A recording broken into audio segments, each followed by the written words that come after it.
Good evening प्यारे बच्चों।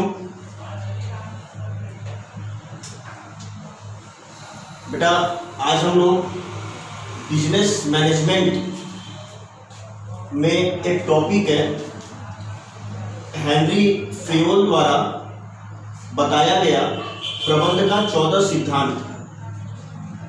तो हेनरी फेयोल द्वारा बताए गए 14 सिद्धांत का आज हम लोग वर्णन करेंगे बेटा, ठीक है। ध्यान दीजिएगा, हेनरी फेयोल के 14 सिद्धांत का वर्णन करने से पहले आप लोगों को कुछ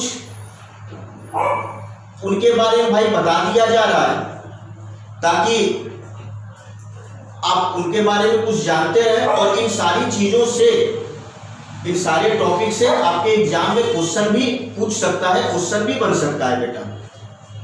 जैसे कि पहला बात आपको ये याद रखना है कि हेनरी फेयोल का जो जन्म है 1841 ईस्वी में फ्रांस में हुआ।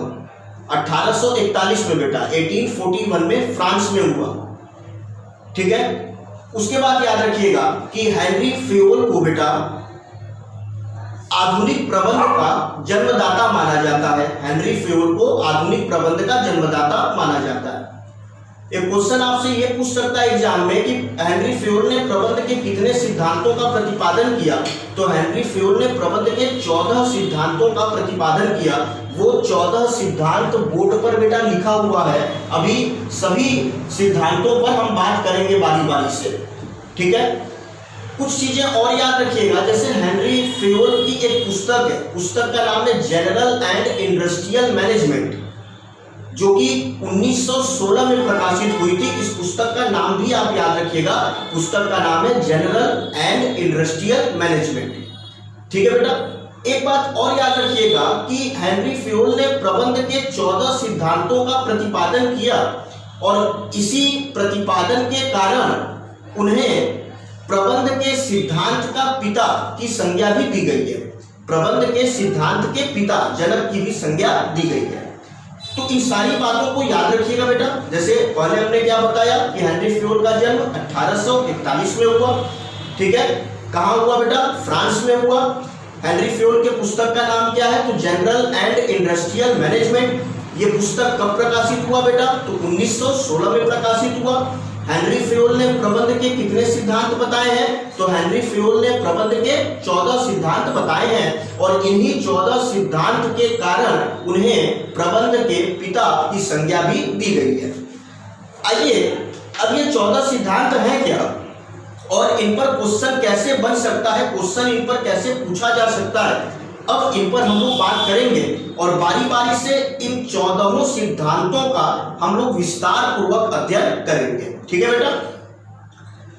सभी बच्चे वीडियो को लाइक और सब्सक्राइब जरूर कर दिया करेंगे, ठीक है। इसे बार बार बोलने की आवश्यकता नहीं है भाई, ये आपकी ड्यूटी है, इसे जरूर पूरा करिए।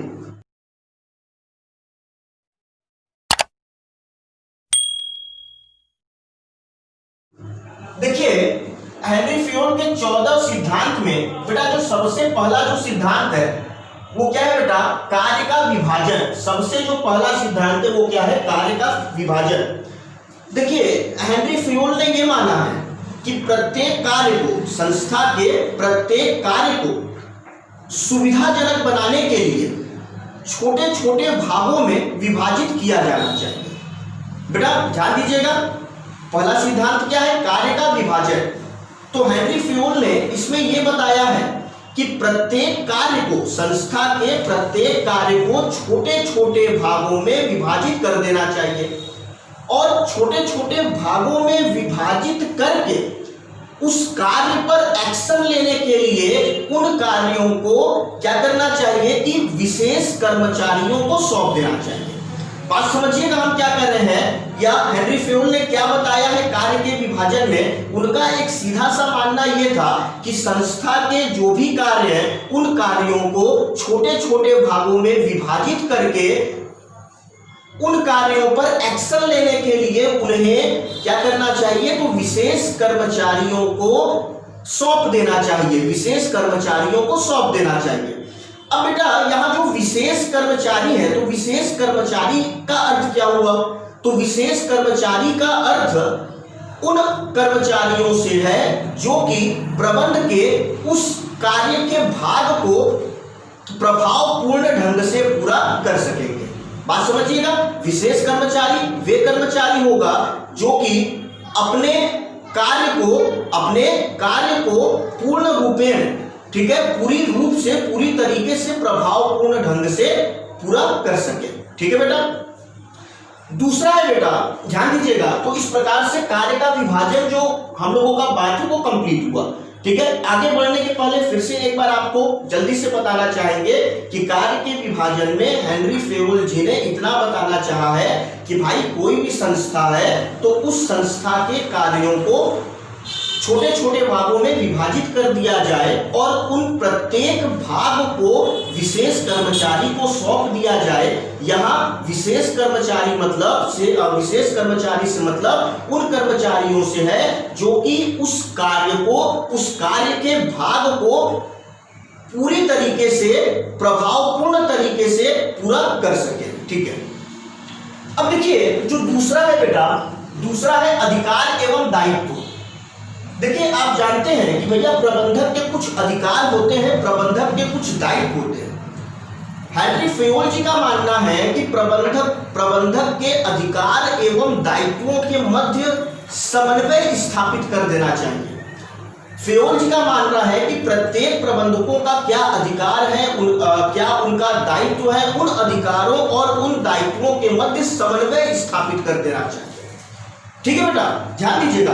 अच्छा, अब याद रखिएगा, फेयोल जी का मानना है कि अगर अधिकार की अपेक्षा दायित्व अधिक होगा, अगर अधिकार की अपेक्षा दायित्व अधिक होगा तो क्या होगा बेटा, तो प्रबंधक द्वारा उन दायित्वों का निष्पादन उचित रूप में नहीं हो पाएगा, उन दायित्वों का निष्पादन वे सही तरीके से नहीं कर सकेंगे। भाई अधिकार की अपेक्षा दायित्व अधिक है, इसका मतलब अधिकार कम है, दायित्व अधिक है, तो दायित्व के अधिक होने से उन दायित्वों का निष्पादन प्रबंधक द्वारा सही तरीके से पूरा नहीं किया जाएगा। इसके विपरीत में उन्होंने ये बताया है कि यदि किसी प्रबंधक का दायित्व की अपेक्षा अधिकार अधिक है, दायित्व की अपेक्षा अगर अधिकार अधिक होगा, ठीक है, दायित्व की अपेक्षा अधिकार अधिक होगा तो वे प्रबंधक अपने अधिकारों का गलत प्रयोग कर सकते हैं, गलत दिशा में प्रयोग कर सकते हैं। इसी कारणवश फेयोल जी ने साफ सुथरे बात में भाई कहा है कि प्रबंधकों के अधिकार एवं दायित्वों में क्या करना चाहिए, तो एक समन्वय स्थापित कर देना चाहिए। ठीक है बेटा।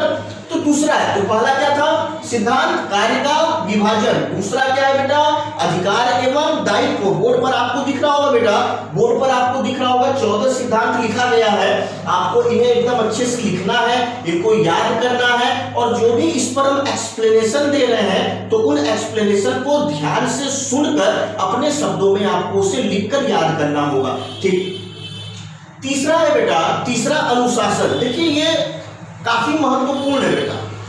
ठीक है, फेयोल जी का मानना है कि संस्था में अनुशासन बना रहना चाहिए।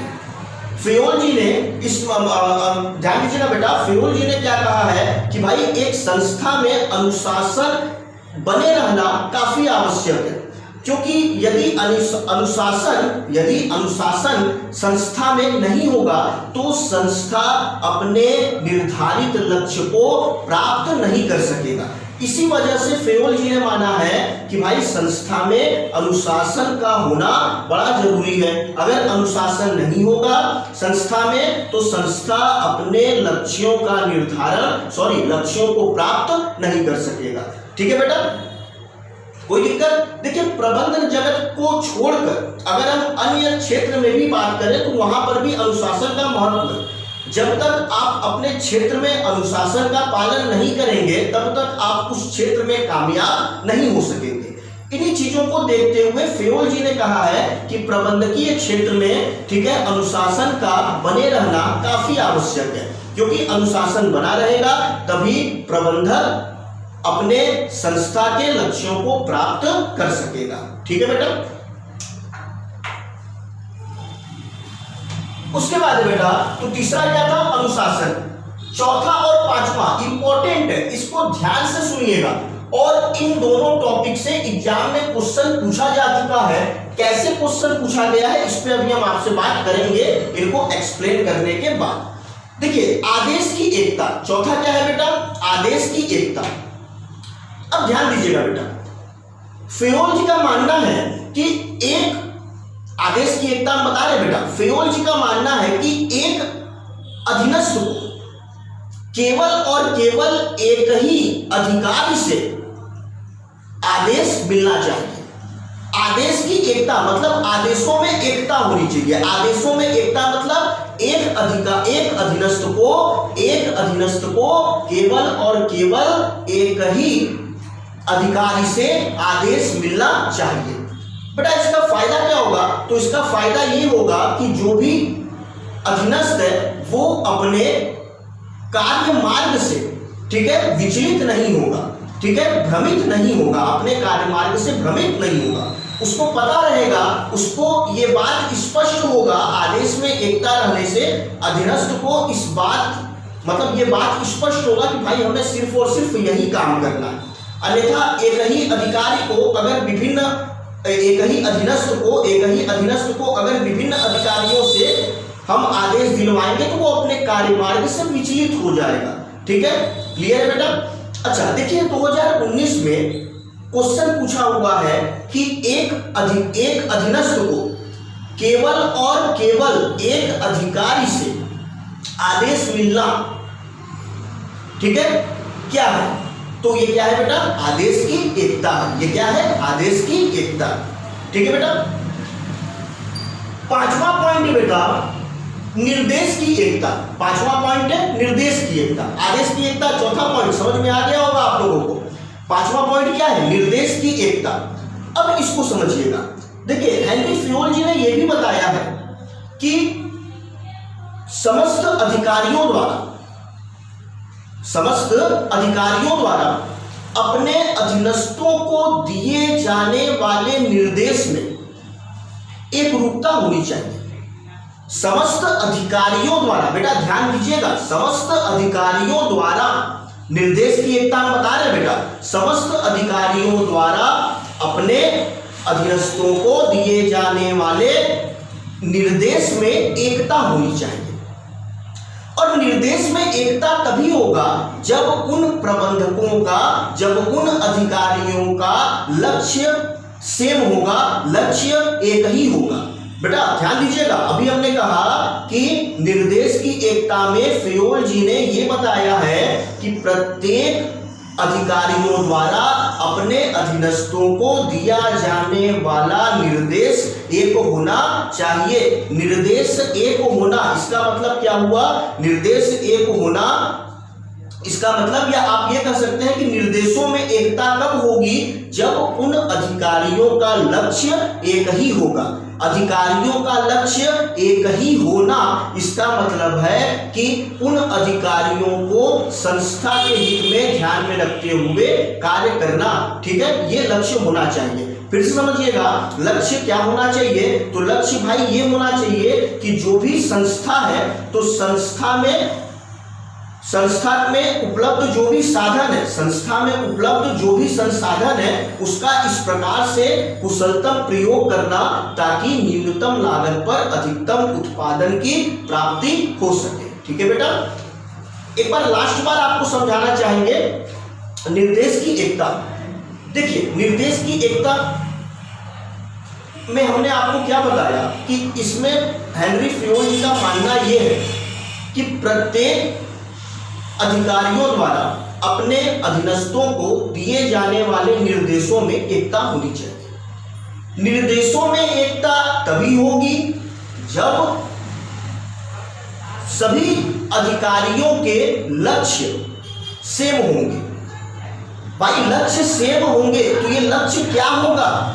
आपको ये भी पता होना चाहिए कि लक्ष्य सेम होना, लक्ष्य समान होना मतलब ये लक्ष्य क्या होना चाहिए? तो ये लक्ष्य क्या होना चाहिए बेटा? तो ये लक्ष्य ये होना चाहिए कि प्रत्येक प्रबंधक, प्रत्येक अधिकारी अपने संस्था में उपलब्ध संसाधनों का इस प्रकार से प्रयोग करे ताकि न्यूनतम लागत पर अधिकतम उत्पादन की प्राप्ति हो सके। ठीक है बेटा? अब देखिए एग्जाम में आपसे क्वेश्चन पूछा जा सकता है कि आदेश की एकता, ठीक है, इस शब्द का प्रतिपादन किसने किया? तो इस शब्द का प्रतिपादन किसने किया? हेनरी फेयोल ने। कहां किया? तो अपने 14 सिद्धांत में किया। निर्देश की एकता शब्द का प्रयोग किसने किया? तो निर्देश की एकता शब्द का प्रयोग हेनरी फेयोल जी ने किया। कहां किया? तो अपने द्वारा बताए गए प्रबंध के 14 सिद्धांतों में उन्होंने इसका वर्णन किया है। देखिए क्वेश्चन कैसे भी पूछ सकता है, आपको एक एक बात को इसीलिए याद करना है, समझना है। ठीक है बेटा, ध्यान दीजिएगा, जो क्वेश्चन बोल रहे हैं इसको आप लिख भी लेंगे तो माइंड में सेट हो रहेगा। अब बेटा नेक्स्ट है सामान्य हित के लिए व्यक्तिगत हित का त्याग। देखिए नेक्स्ट पॉइंट क्या है? सामान्य हित के लिए व्यक्तिगत हित का त्याग, व्यक्तिगत हित का त्याग। ठीक है बेटा, सामान्य हित के लिए व्यक्तिगत त्याग लिखा है, क्या होगा? व्यक्तिगत हित का त्याग। ध्यान दीजिएगा बेटा, फेयोल जी का मानना है कि एक प्रबंधक को अपने सामान्य हित देखने के बजाय, अपने सामान्य हित के बजाय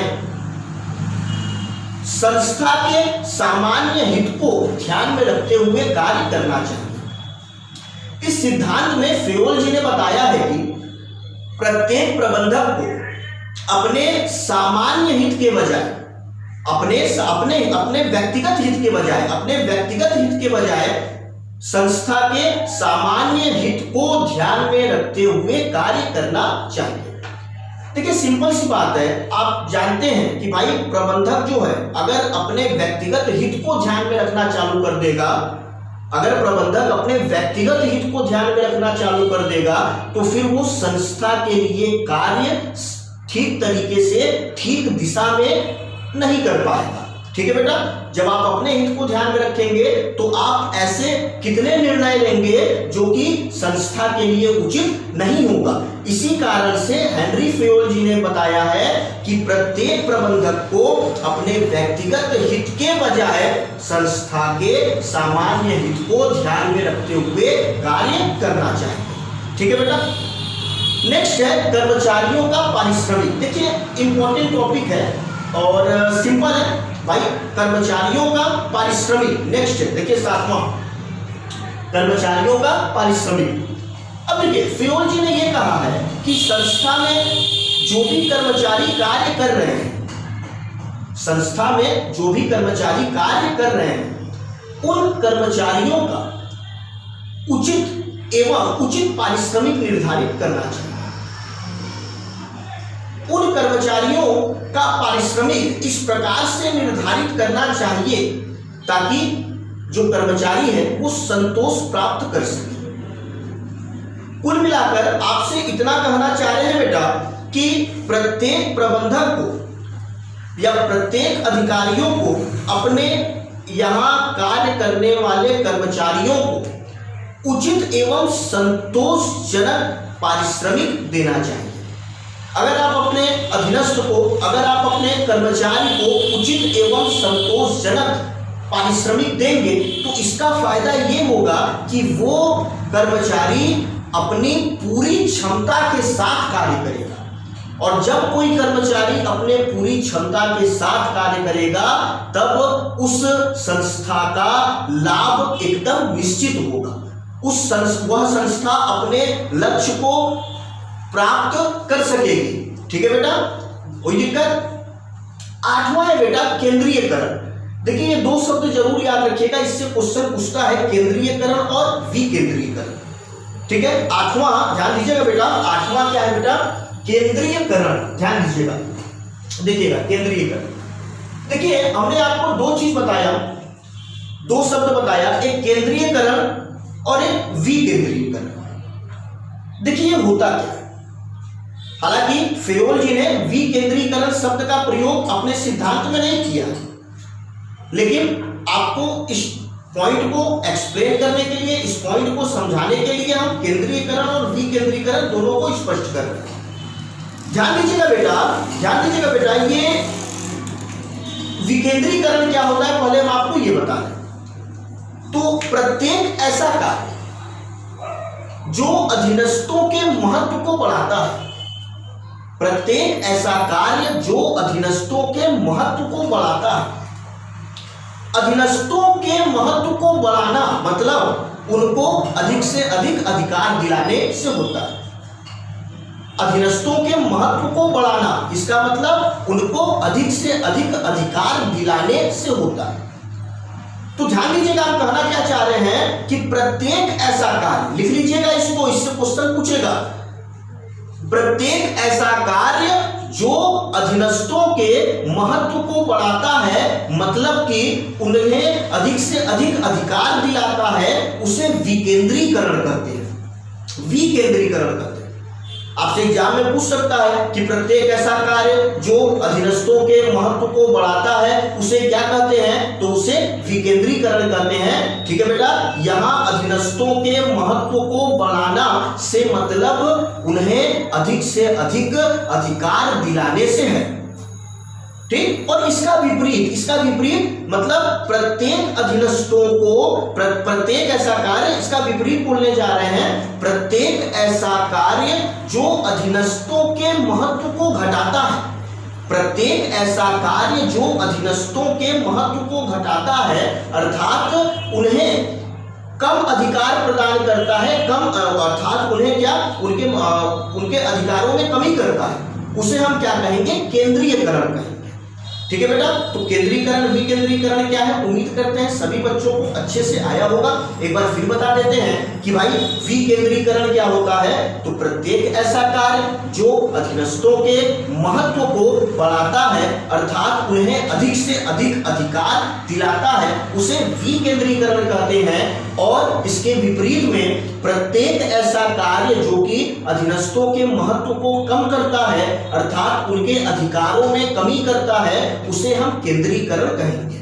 तो हेनरी फेयोल का मानना है, हेनरी फेयोल जी का मानना है कि प्रत्येक अधिकारियों को अपने संस्था के स्थिति के अनुसार, अपने संस्था के परिस्थिति के अनुसार केंद्रीकरण एवं विकेंद्रीकरण का निर्धारण करना चाहिए। यह हेनरी फेयोल जी का मानना है। ठीक है, हेनरी फेयोल जी का क्या मानना है कि प्रत्येक अधिकारियों को अपने संस्था के परिस्थितियों के अनुसार, अपने संस्था के कंडीशन के अनुसार क्या करना चाहिए, केंद्रीकरण और विकेंद्रीकरण का निर्धारण करना चाहिए। ठीक है बेटा, कोई दिक्कत?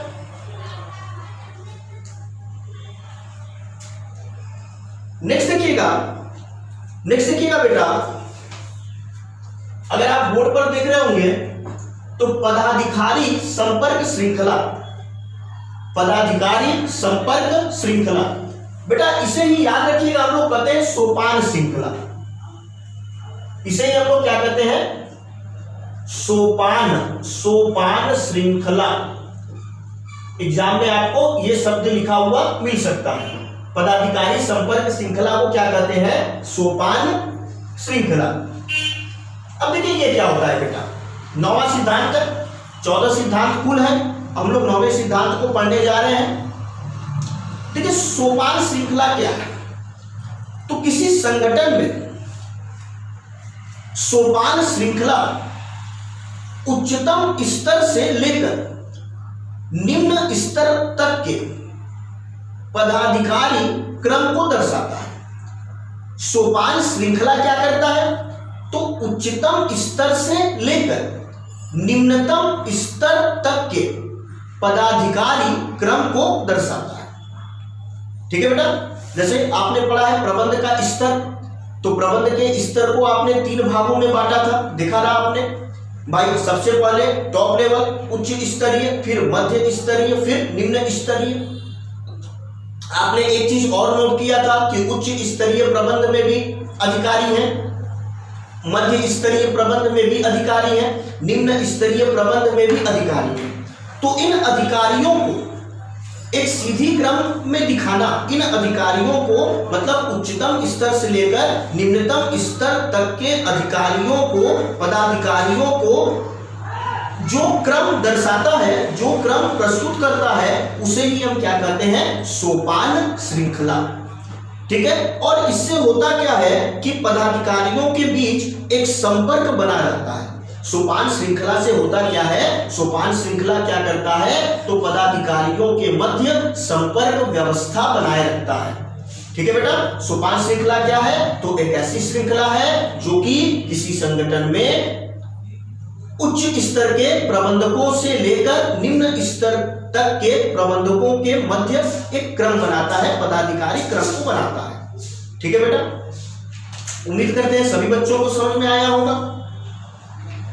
वीडियो को लाइक और शेयर करना ना भूलिएगा बेटा, ये सारा काम आपके लिए किया जा रहा है, आपका जो काम है उससे विचलित ना होइएगा, उसको आप जरूर करिएगा। बेटा 10वां है व्यवस्था। 10वां क्या है, व्यवस्था। अब देखिए फ्रियोल जी ने बड़ा सिंपल सा एक तर्क दिया है कि आपके संगठन में, आपके संस्था में एक ऐसी व्यवस्था होना चाहिए जिसमें सभी वस्तु और व्यक्ति का एक निश्चित स्थान होना चाहिए। सभी वस्तु और व्यक्ति का एक निश्चित स्थान होना चाहिए और वो वस्तु और प्रत्येक वस्तु, प्रत्येक व्यक्ति अपने निश्चित स्थान पर रहे।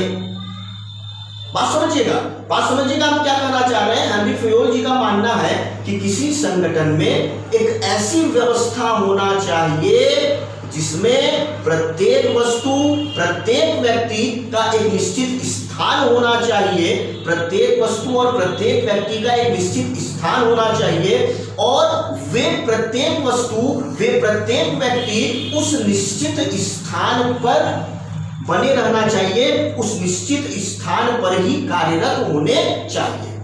देखिए इससे क्या होगा, इससे क्या होगा कि भाई जो अनावश्यक समय की बर्बादी होगी वो नहीं होगी।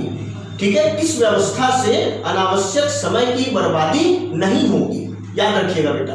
ठीक है, देखिए आप अपने घर में ही ले लीजिए, तो आप अपने घर में सभी वस्तु को क्या करते होंगे कि एक निश्चित स्थान पर रखते होंगे। सभी वस्तु को एक निश्चित स्थान पर रखने से फायदा क्या मिलता होगा कि यदि किसी समय आपको किसी भी वस्तु की आवश्यकता है तो वो वस्तु आप तुरंत वहां से प्राप्त कर सकते हैं।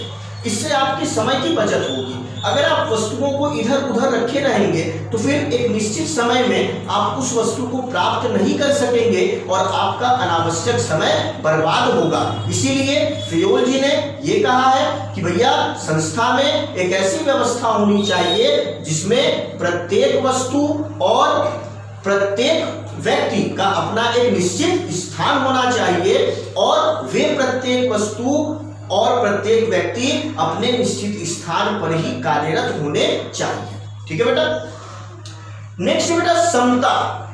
नेक्स्ट क्या है बेटा, समता। 11वां सिद्धांत है समता। अब देखिए समता में क्या है बेटा, तो सिंपल सी बात याद रखिएगा, समता मतलब हो गया क्या, समानता।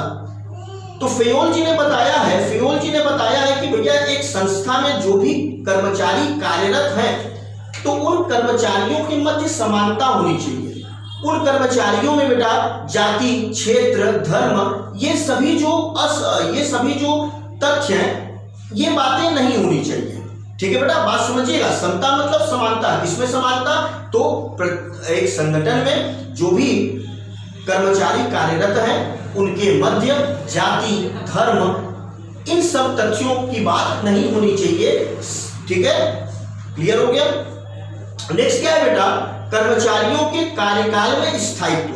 देखिए ये भी काफी एकदम सिंपल पॉइंट है फ्रियोल जी का कि प्रत्येक अधिकारियों को अपने कर्मचारियों के कार्यकाल को पहले से ही बता देना चाहिए कि भाई आप इस समय तक संस्था में कार्य करेंगे। कार्यकाल में स्थायित्व हो जाने से वो जो अधीनस्थ होगा, वो जो कर्मचारी होगा, पूर्ण रूप से पूरे मन से आपके संस्था में लगा होगा। ठीक है बेटा, कोई दिक्कत। नेक्स्ट है बेटा पहलपन जिसको कहते हैं पहलपन। बेटा ये पहलपन क्या होता है, तो किसी योजना पर विचार करके उसे क्रियान्वित करने से संबंधित होता है। पहलपन क्या होता है, किसी योजना पर विचार करके उसे क्रियान्वित करना, किसी योजना पर विचार करके उसे क्रियान्वित करना, ये क्या कहलाता है, पहलपन कहलाता है। ठीक है बेटा, और लास्ट क्या है बेटा, सहकारिता की भावना। सहकारिता की भावना, इस सिद्धांत के अनुसार प्रबंधकों को सभी कर्मचारियों को संगठित करके, एक प्रबंधक का कार्य क्या होता है कि भाई उसके संस्था में जो भी कर्मचारी कार्यरत हैं उन कर्मचारियों के मध्य सहकारिता की भावना उत्पन्न करना होता है। अगर सहकारिता की भावना उत्पन्न कर दिया जाएगा तो वो सभी कर्मचारी मिलकर कार्य करेंगे, और जब वे सभी कर्मचारी मिलकर कार्य करेंगे तो इससे संस्था का विकास होगा, संस्था के निर्धारित लक्ष्यों की प्राप्ति होगी। तो इस प्रकार से आज हम लोगों ने हेनरी फ्यूल का जो 14 सिद्धांत था, 14 प्रबंधकीय सिद्धांत, इसका वर्णन किया। क्वेश्चन आपको कैसे भी पूछा जा सकता है, 14 सिद्धांतों को आप याद रखिए। ठीक है बेटा, आज के लिए इतना ही। अब हम लोग नेक्स्ट वीडियो में मिलेंगे। धन्यवाद।